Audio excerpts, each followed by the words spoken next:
Do livro de Crônicas, capítulo 7, e vamos assim ministrar esta palavra nesta noite.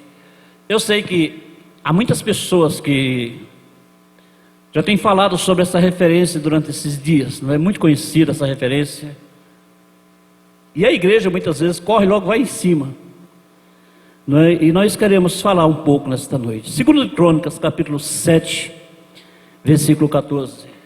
É propício a este tempo que nós estamos vivendo, é adequado, irmãos, para esta situação que estamos atravessando. Então, é algo assim de especial, eu diria, para nós hoje, fazer esta leitura. E nos outros dias não é? É também. Mas hoje, porque estamos realmente assim, diante de toda essa situação, não é isso?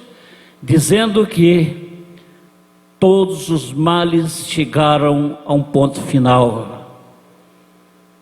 Ninguém crê? O andamento da peste perniciosa chegou ao ponto final. Amém? Vamos profetizar, nós somos bocas de Deus para esta terra. No versículo 14 de 2 de Crônicas diz o seguinte: se o meu povo que se chama pelo meu nome se humilhar, orar e buscar a minha face, e se converter dos seus maus caminhos, então eu ouvirei dos céus, perdoarei os seus pecados e sararei a sua terra. Nós temos presenciado isso aí, que a terra ela tem sido assim uma terra doentia, a terra tem sido assim afetada pela consequência do pecado dos homens e dos nossos também, sabia? Nós não podemos deixar ninguém de fora, e dos nossos também. Pastor, eu não. Depois eu lhe mostro na palavra. Então, o que ocorre com isto aí é que nós temos, na verdade, visto essas coisas acontecerem, e Deus, Ele tem procurado assim falar de várias formas, várias vezes ao povo, também à igreja. Mas você sabe o que acontece? Chegou um tempo para nós em que nós temos visto isso da seguinte forma: oh, que benção, aleluia. E a igreja acostumou a perder o seu compromisso com Deus. Vamos começar logo por casa. Lavar roupa, logo a roupa suja de casa. Começou a perder o seu compromisso com Deus. Chegou uma época da igreja, da história da igreja, em que a igreja não parava mais os pés. Não é isso? É aquela igreja flutuante. Hoje eu estou aqui, amanhã eu estou ali, depois eu estou acolá. Eu andei falando uma série de vezes assim, poucas, sobre isso aí. E eu sempre que eu falava, eu guardava comigo uma mensagem lá no íntimo: isso aí vai dar um rolo. Se você tem a sua igreja, é aí que você fica. Deixa eu falar bem claro: se você congrega em um lugar, é ali que você fica. Nada mal você visitar, e não pode sim. Mas eu digo, aquela brincadeira de flutuante: domingo aqui, domingo vindouro amanhã, amanhã acolá, para a semana acolá, depois para acolá. Isto é ato de irresponsabilidade. Me desculpe, mas eu já disse. Isso não é compromisso de verdadeiro cidadão dos céus. Eu costumo fazer o seguinte: se alguma igreja precisa, eu não tenho problema nenhum com essa igreja, viu, pessoal? Pelo amor de Deus. Muito pelo contrário, a gente anda juntos. Se alguém precisa, a gente vai lá, ou então manda ir lá um grupo. Pronto, resolve o problema, pronto, e depois volta. Você não precisa ficar passeando, porque você perde a sua autoridade. Você acaba perdendo o primeiro amor para onde você foi, para onde você foi enviado. E depois que isto aí acontece, se acostuma, e agora, tchau. E a igreja na terra passou por muito tempo assim. E Deus sempre, uma vez por outra, falava. Não somente isso, mas como também outras coisas que se manifestaram assim na vida da igreja. As coisas falsas, as coisas mentirosas, tudo isto. E aquilo ali foi acostumando. E isso gerou realmente uma pandemia espiritual, sabia disso? Não estou falando do vírus, não. Virou uma doença espiritual. E as pessoas vão se embrutecendo. Daqui a pouco, pedir perdão já não é mais o nosso papel, já não é mais uma tarefa para mim. Estou falando em relação a alguém. Daqui a pouco, confessar também não. Daqui a pouco, se humilhar já não pode mais, porque o tempo que nós estamos vivendo, um tempo tecnológico, um tempo avançado. Hoje é difícil você entrar numa igreja que você não encontre só acadêmicos, poucas pessoas que muitas vezes não conhecem muito. Mas para todo lado que você vira, você vê um acadêmico. E isto levantou a gola da camisa, empinou o narigão, e Deus não teve mais chance para muitos. Eu estou falando isso aí. Se não acontecer agora, depois você vai ver. Deus foi que fez com isso aí. Ele ficou no silêncio, esperando que a gente pudesse realmente parar e consertar a nossa trajetória.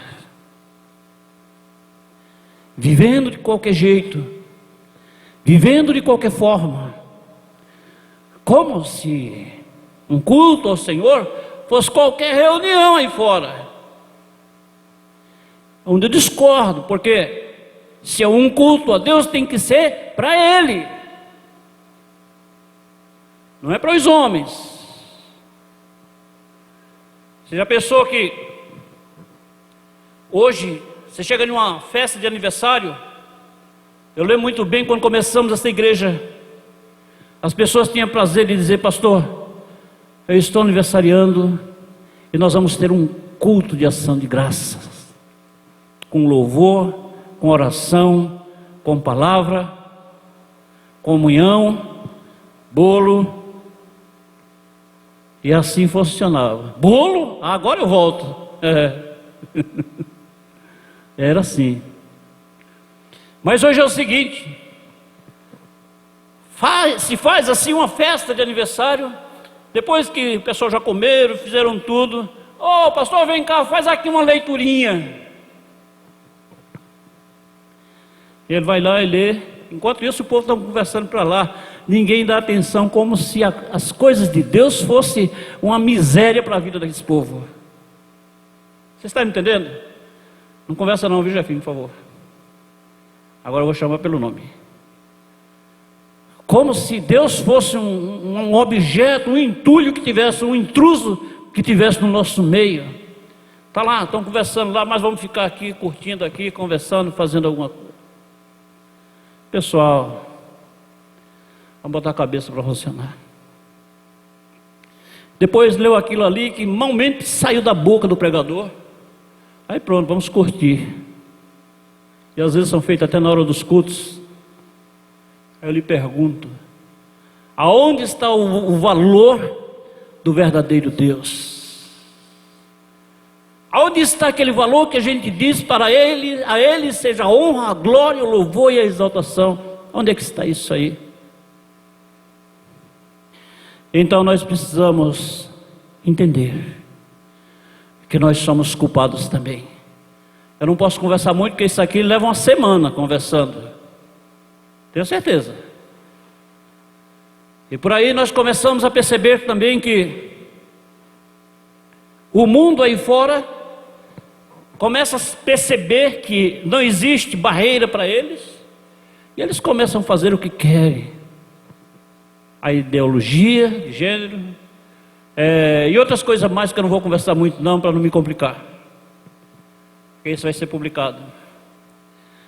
E eu sei que quando se vê tudo isso aí, começa realmente a perguntar o seguinte: cadê o verdadeiro Deus? Ele não é honrado, ele criou o homem, ele criou a terra. O Salmo 24 diz o seguinte: que do Senhor é a terra, a sua plenitude e os moradores que nele habitam. Mas cadê o Criador? Deus suportou. Nesta geração que estamos vivendo, então chegou o tempo agora, que você está vendo as coisas acontecerem. Mundial, nivelou. Mesmo assim, ainda vemos muita gente exaltada. Mas ele nivelou.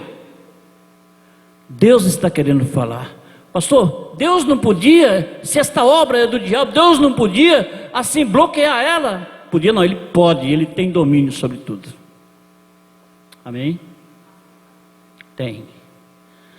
Mas, em Joel capítulo 2, versículo 25, Deus falando através do profeta, ele diz: olha, o cortador, o migrador e o destruidor, o meu grande exército que eu enviei contra vós, ele não vai mais te atormentar.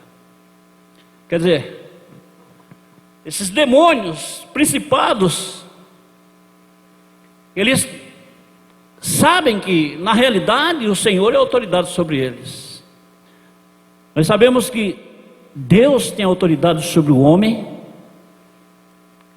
sobre o inferno, nos céus, na terra, tudo está debaixo desta autoridade. Amém? Diante dele todo joelho se dobrará, toda língua confessará e dirá: Jesus Cristo é o Senhor. Então ele tem o domínio sobre o inferno. Se lembra uma coisa puxando a outra? Não vou falar não, senão vou entrar para o outro lado, acabo deixando muito extensa a mensagem. Mas Deus não tem problema de exercer domínio sobre tudo isso aí, jamais. E se alguma coisa está acontecendo, e nós muitas vezes pensamos que Deus poderia fazer alguma coisa, Deus às vezes está deixando para que Ele possa falar ao coração da humanidade. Porque isto, nós não temos parado para ouvir Deus falar. Nós não temos feito caso do Senhor. Nós temos deixado as coisas acontecer de qualquer forma. Deus, na verdade, não tem tido essa liberdade em nós de dizer: olha, pastor, não faça isso, e eu parar e ouvir e dizer sim. Avance e eu dizer sim, vou. Não vá e eu dizer sim, não vou. Deus não tem mais essa autoridade conosco. Me desculpe eu falar isso aí. Ele é a autoridade, Ele é o Senhor dos senhores. Amém? Vocês podem dar glória a Deus, não tem problema nenhum. Mas só que tem uma coisa: nós estamos limitando. Aí chega uma consequência agora, em que na realidade ela acontece, e Deus não pode fazer nada? Pode sim, mas depende de nós também. Nós precisamos deixar isso aí acontecer. Nós precisamos realmente assim nos humilhar perante Deus. Nós precisamos confessar as nossas culpas. Nós precisamos olhar para dentro de nós e dizer: Senhor, olha, eu tenho este problema na minha vida, mas eu não quero isto. Ele insiste, mas eu vou ser liberto, eu estou sendo liberto, eu declaro que isto saia da minha vida, Senhor, porque o meu alvo maior é te servir em espírito e em verdade. E muitas vezes nós não temos brigado por isso aí, bajulamos, deixamos aquilo ali acontecer, não, deixa para lá, não é por aí. Mas vamos andar. Se o meu povo se converter dos seus maus caminhos, então eu virei dos céus, perdoarei os seus pecados e sararei a sua terra. A terra está realmente doente, inflamada, a terra está infectada. Em primeiro lugar eu digo, não do vírus, mas do pecado. Deus tem seus planos de fazer acontecer algo diferente nesta terra. Deus quer que antes da volta do seu Filho, Ele possa falar ao seu povo, para que o seu povo possa lhe ouvir. Porque Deus não vem buscar, não vai enviar o seu Filho para vir buscar um povo que está vivendo de qualquer forma, carregando um título de cristão. Ah não, eu sou pastor, e aí? Eu vou deixar as coisas da mesma forma? Não. Então Ele precisa mandar alguma coisa acontecer, para que eu possa ver aquilo ali, e dizer agora, quem é que vai dar jeito? Quem pode resolver essa causa? Quem pode resolver esse problema? O rico não pode, porque o rico está morrendo. A medicina não pode, eles correm para distante, alguns. E aí como é que fica? Em que porta bater? Chegou o momento em que nós precisamos, não temos outra saída. Nós temos que bater na porta do Senhor. Enquanto isso, ele já batia antes. Eis que eu estou à porta e bato. Se alguém ouvir a minha voz e abrir a porta, eu entrarei e cearei com ele, ele comigo. Mas só que muitas vezes nós não deixamos isso acontecer, esta comunhão íntima com Deus. Por esta razão, pessoal, queridos, é que Deus levanta os intercessores. E nós começamos a observar algo assim, muito interessante. Quando na realidade, Deus levantou Neemias. Mas espera aí, essa parte de Neemias aqui não tem nada a ver com essa mensagem que está falando. Vamos adiante, nós vamos ver. Neemias foi aquele rapaz, aquele copeiro que se viu uma situação assim, melindrosa, difícil. Mas ele fez o seguinte, ele não abriu mão. Neemias passou a ser o profeta da época. Ele abraçou a causa, sozinho, e foi à presença de Deus. Mas para isso acontecer, olhando aqui o capítulo 1 de Neemias, nós vamos ver o seguinte: as palavras de Neemias, filho de Ecalias, no mês de Quisleu, no 20º ano, estando eu na fortaleza de Suzã, veio Anani, um dos meus irmãos, com alguns de Judá, e lhes perguntei pelos judeus que tinham escapado ao exílio e acerca de Jerusalém. Exílio, sim. Por que foram para o exílio? Porque erraram o objetivo. Não deveriam ter se metido com a idolatria. Desobedeceram a Deus. Vamos lá. Eles me disseram: os que sobreviveram ao exílio e estão de volta na província encontram-se em grande aflição e opróbrio. Os muros de Jerusalém estão derrubados e as suas portas queimadas a fogo. Nós gostaríamos de dizer uma coisa aqui, há uma mensagem aqui nesse termos. Muros derrubados. Muro aponta para uma segurança nossa. Muro é uma estrutura de proteção para nós. O muro, ele garante a nossa vida, para que o adversário não entre. Os muros de Jerusalém foram derrubados, os adversários entraram. As portas, lugar de entrada e saída, foram queimadas para que não pudessem ser reedificadas.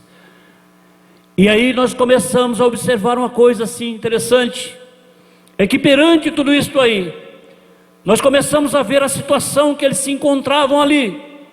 Mas no versículo 4 fala uma coisa assim muito clara sobre Neemias.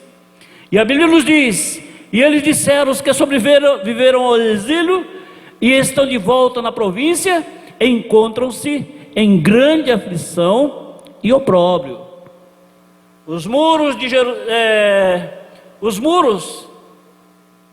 estão derrubados, de Jerusalém estão derrubados, e as portas queimadas a fogo.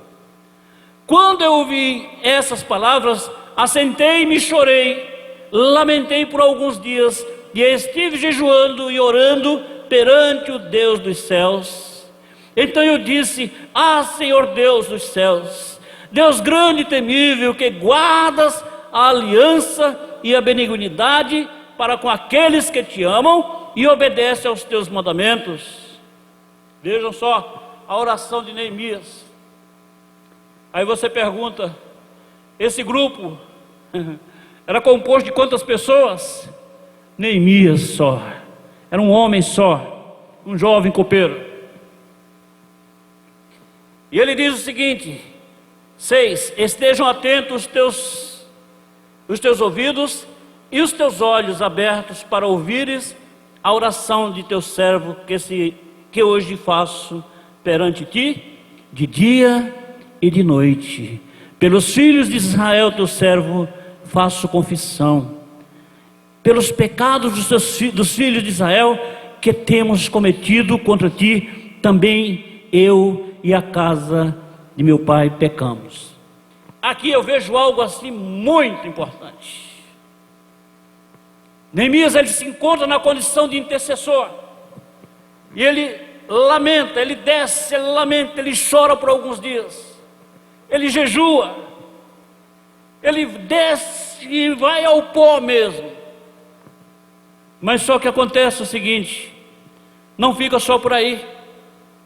Diante do desafio que ele faz, do preço que ele paga, então uma coisa começa a acontecer. Ele diz: olha, Pai, Deus, eu faço confissão pelos pecados dos filhos de Israel.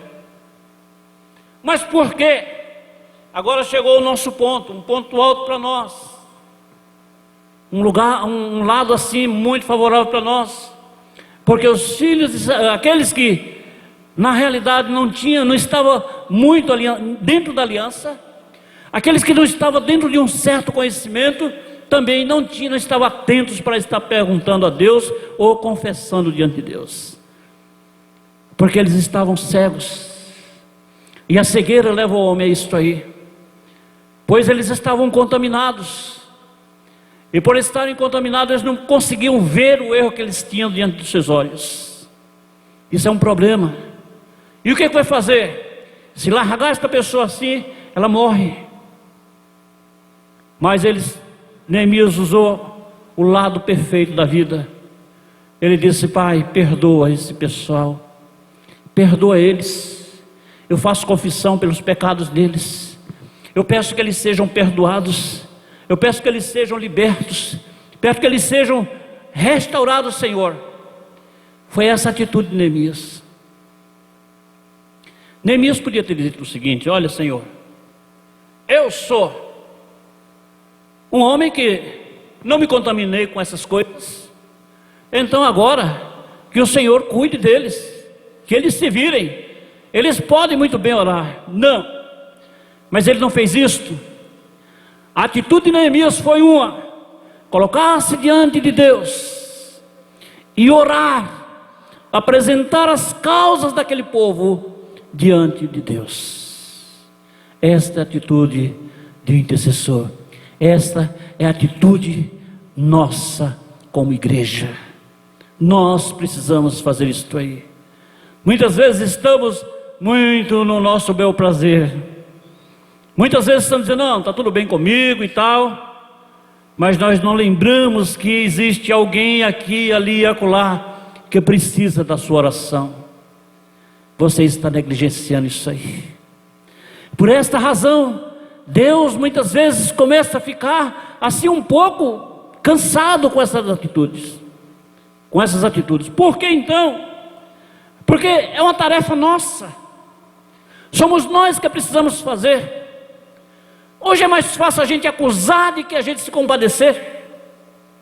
Então, se alguém está cego, é necessário que a gente chegue e a gente mantenha, na verdade, ali o potencial da oração sobre essa pessoa. Porque se Deus não fizer a obra, o homem não faz. E às vezes a gente vê cristãos que eles saem desse caminho sábio, bonito, e vão para um caminho errado. Não é isso? Que a Bíblia diz: Satanás é o acusador dos nossos irmãos. Ele começa a trabalhar lado a lado com ele. E nós precisamos ter cuidado. Então, qual o nosso papel? É a gente se compadecer. Se não deu jeito, deixa lá na mão de Deus. Se compadeça.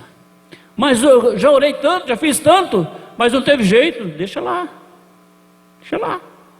Não é você que muda. Não é você.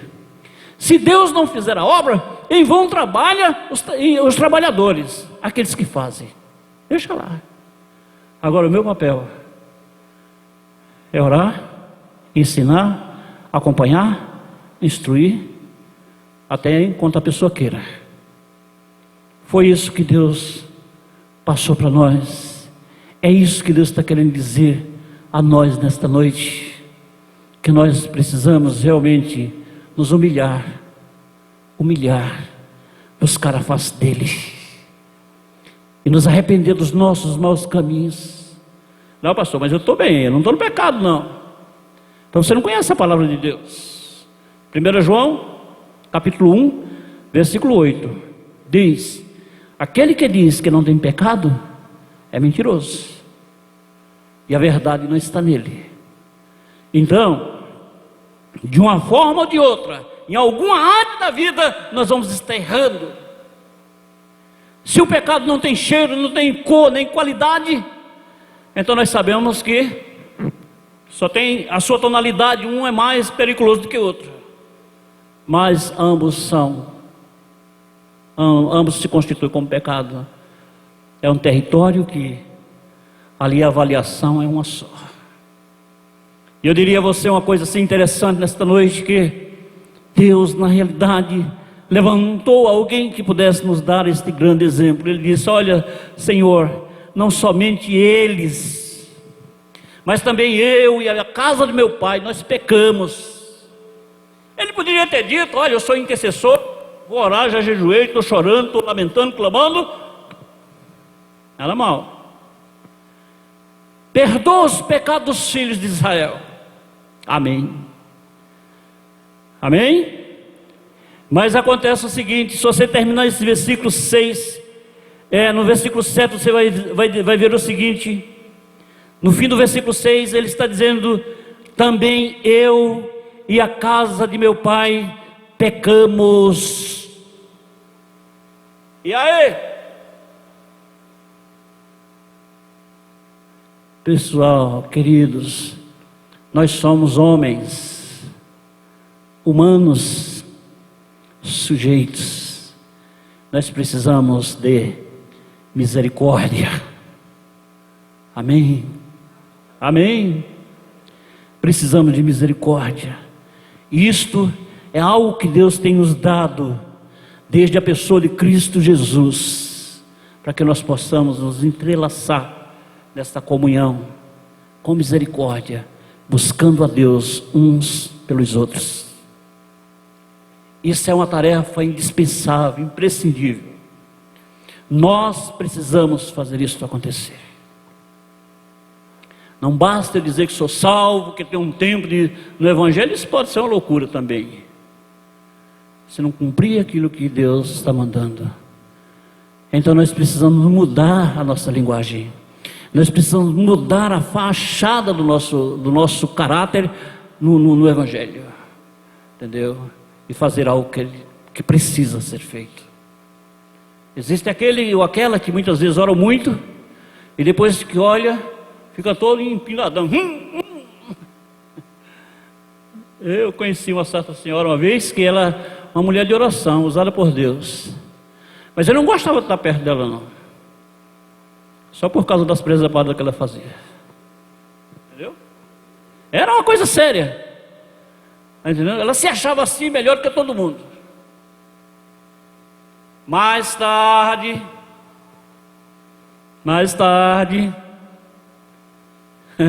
algumas coisas começaram a ir despencando assim na vida. Peraí, tanto poder, tanta oração, isso aconteceu?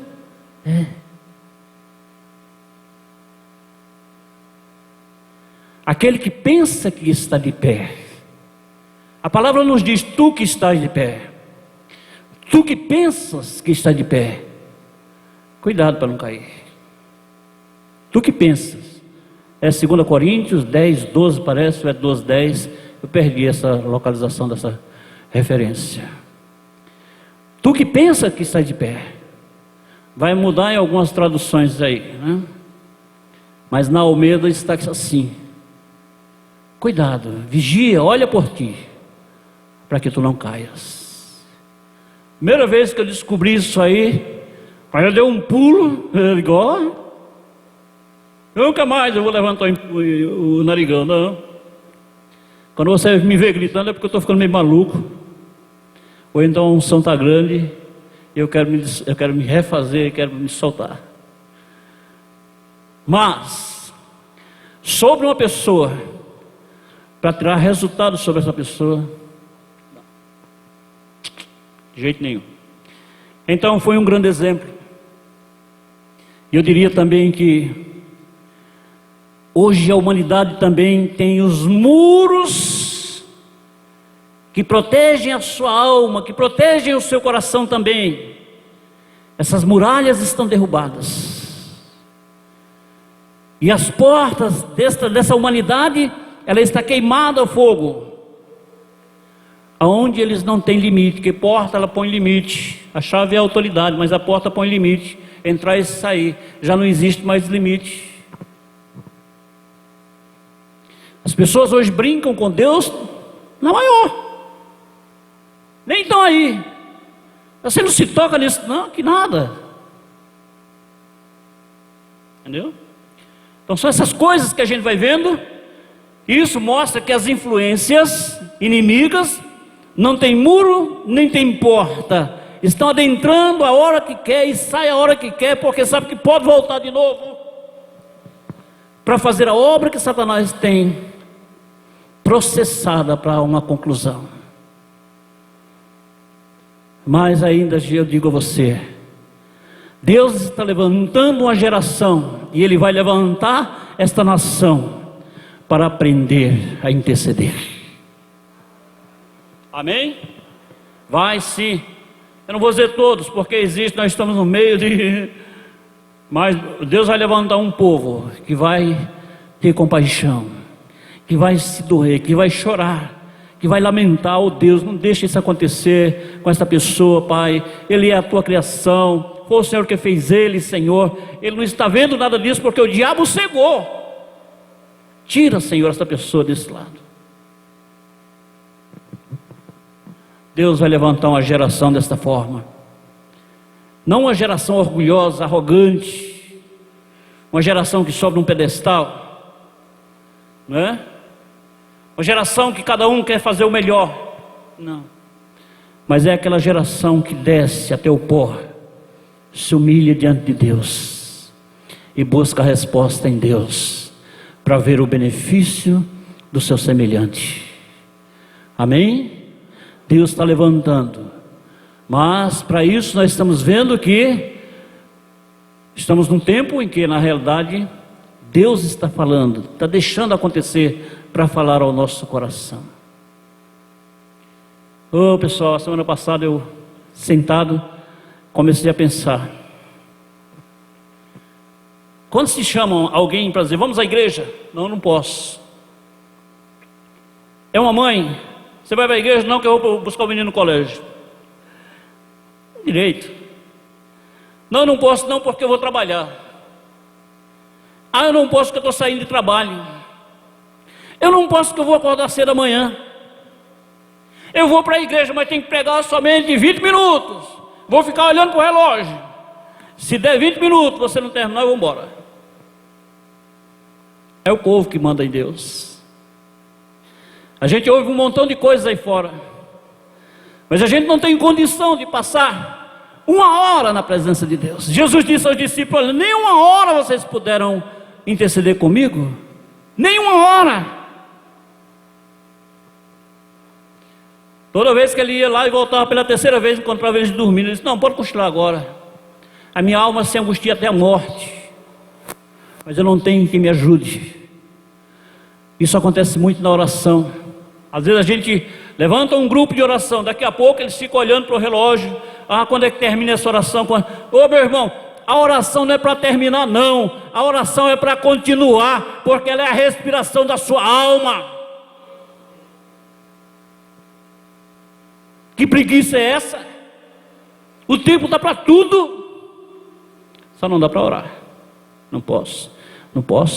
Tudo bem, você não pode, mas pode agora se embaraçar com os problemas que estão por aí, que você poderia estar barrando eles. Cabeça. A gente tem cabeça para aprender muitas coisas, menos as coisas de Deus. Você não sabe que quando a gente diz não para Deus, Satanás diz: opa, agora eu vou lá. Já disse a Deus que não pode, então agora eu vou. E fica ali. Agora eu vou devagarinho para não espantar. Hoje é uma coisa, amanhã outra, depois outra. Não, mas isso é normal, que apareceu. Ah, é? Apareceu. Quando menos esperar, o caminho não tem mais retorno. Só Jesus para fazer alguma coisa. Acorda, igreja. Aprenda a fazer as suas matemáticas com Deus. Mas vamos assim, dar uma corridinha aqui bem rapidinho. Para isso também nós tivemos assim o rei Davi. É rápido. O rei Davi, que nos seus dias ele inventou de fazer um censo. Eu creio que ele estava procurando ver assim que a glória dele estaria justamente por causa daquele censo. Deus não gostou daquilo ali. E Deus não gostou, e Deus liberou o anjo. Deus liberou a praga, para aquela praga atuar. Pessoal, vocês que estão aqui nesta noite, vocês que estão nos ouvindo, que vão nos ouvir pelo YouTube, saiba de uma coisa. Você pode, não quero que você acredite em mim, mas quero que você pense nisso aí. Saiba de uma coisa. A partir do instante que a gente quiser ser esse potencial diante de Deus, nós vamos descer. Nós vamos ser humilhados. E muitas vezes nós somos estruturados para isso aí.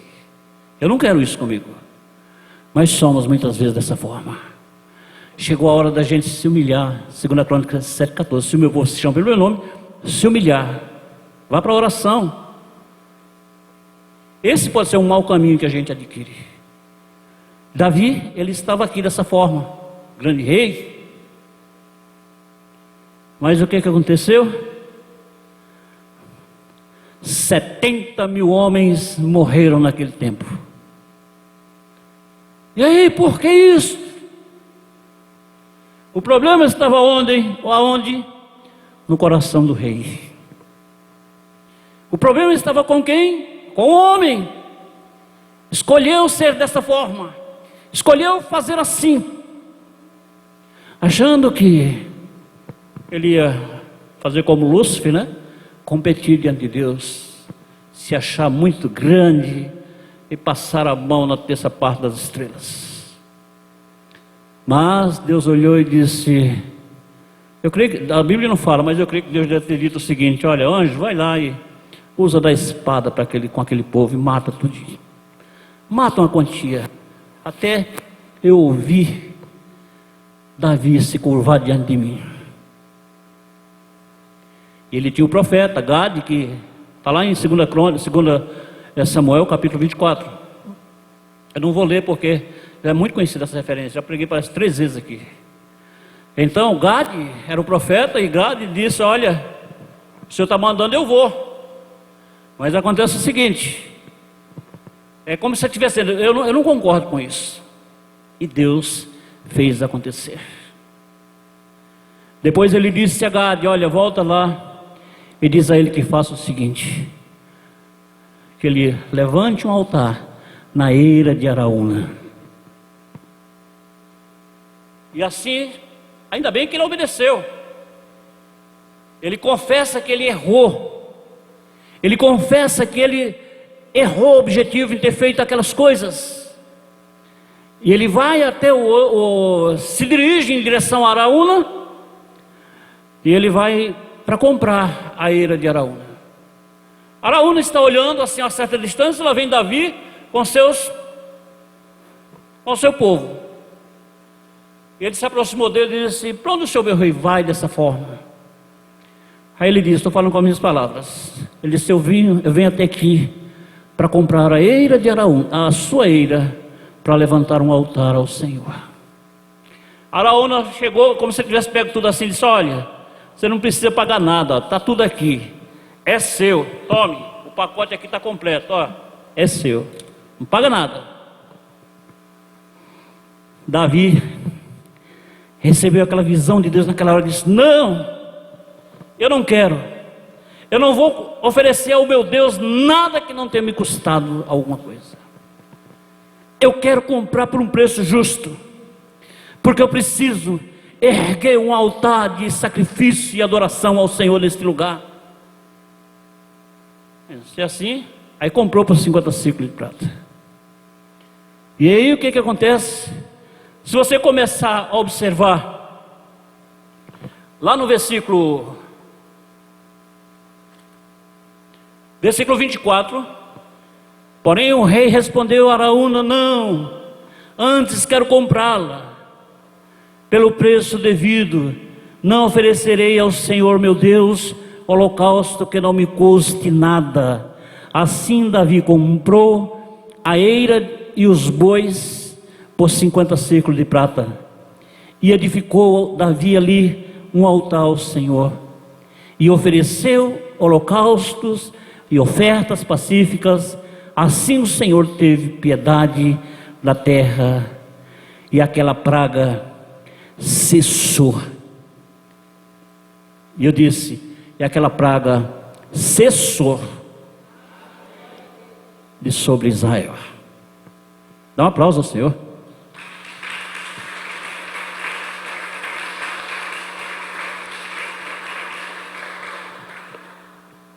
E o que diríamos com tudo isso aí é que nós precisamos, na realidade, observar essas boas práticas e fazer acontecer o melhor que Deus tem para as nossas vidas.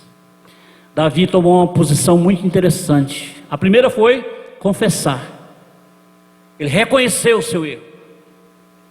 Ele reconheceu e disse, olha, eu estou errado. A melhor coisa que nós temos na vida é entender isso aí, dizer a Deus, Senhor, eu estou errado, não é assim que o Senhor quer, então eu quero fazer o seguinte, eu quero consertar este lado da minha vida, eu errei, Senhor, me perdoa. É muito agradável isso aí, é difícil, mas é agradável, porque tem pessoas que têm vergonha de dizer a Deus que pecou, e Ele está vendo, e agora? Então, ele confessou, eu errei. Em segundo lugar, ele vai levantar o altar. Em terceiro lugar, ele levanta o altar, compra tudo dos suas posses. Mas a Bíblia nos diz, ainda, lá no versículo 25, e edificou Davi ali um altar ao Senhor, e ofereceu holocaustos e ofertas pacíficas. Então, ele ofereceu, ele ofertou, além do sacrifício, do altar, além da confissão, ele ofertou. Por quê? A oferta, quando nós fazemos, a gente se torna uma pessoa desligada totalmente, então a gente se torna sem prisões. Às vezes a gente ouve muitas pessoas cantar, eu me rendo, eu me rendo, eu me rendo. Será? Eu oferto. Está aqui. Interessante isso aí. Deus olhou e disse, olha, ele não tem reserva de domínio, que nada pode dominar ele. Tem nenhuma reserva com ele. Então eu vou liberar a bênção. Cessa. Aí disse ao anjo, olha, para. O anjo parou. A praga cessou. E tudo aconteceu da melhor forma possível. Amém? Hoje nós consagramos a Deus pela nação. Tenho certeza que não somente nós, mas como muitos fizeram isso aí acontecer. E o que se quer, e subentende-se que Deus vai fazer assim grandes coisas acontecerem em nossa nação. Amém? Até porque aquele presidente que nós temos Foi ele que encabeçou isso aí, mesmo motivado por alguns pastores, mas ele abriu mão e disse: não, sim, vamos fazer isso, eu vou na frente. E feliz a nação cujo Deus é o Senhor. Então Deus quis falar, Deus falou, e veja como muitas coisas acontecerem, mas vai ter o tempo da bonança também. Cremos que Deus vai trazer um grande avivamento, uma grande prosperidade diante da volta do Senhor Jesus, e um grande retorno das coisas boas para nós. Agora, não fica preso às bênçãos não, viu pessoal? Não se prenda às dádivas que Deus está lhe dando, se prenda ao Senhor. Bênção vai e vem. Se a gente se prende muito, Deus diz: olha, tira aquilo dali dele, porque ele vai acabar perdendo a fé. Eu tinha uma menina, não é isso? Aquela menina, naquele tempo que ela nasceu, só tinha uma menina, não é? Quer dizer, tinha os 2 filhos, Jair e Jair, mas a menina nasceu e a menina chorou da casa. Até na igreja ninguém podia nem pegar a menina com a gente com ciúme. Quando foi um dia, Deus disse: espera aí que eu vou tirar essa coisinha que eles têm. Dá essa menina para cá. Levou. E agora? Depois chegamos ao ponto de entender o seguinte: que a menina foi por causa da gente, por causa de nós.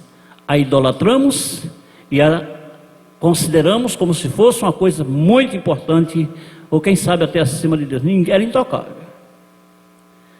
E assim eu lhe digo: Deus lhe abençoe, agradeça, devolva a Ele se quiser, engrandeça Ele, porém deixa aquilo lá e corre atrás do Senhor. Deixa a bênção e corre atrás do dono da bênção, porque tem muito mais coisas para você. Amém? Vamos nos colocar de pé? Quero que Deus assim continue abençoando seu coração e que a paz de Cristo seja sobre você, em nome de Jesus.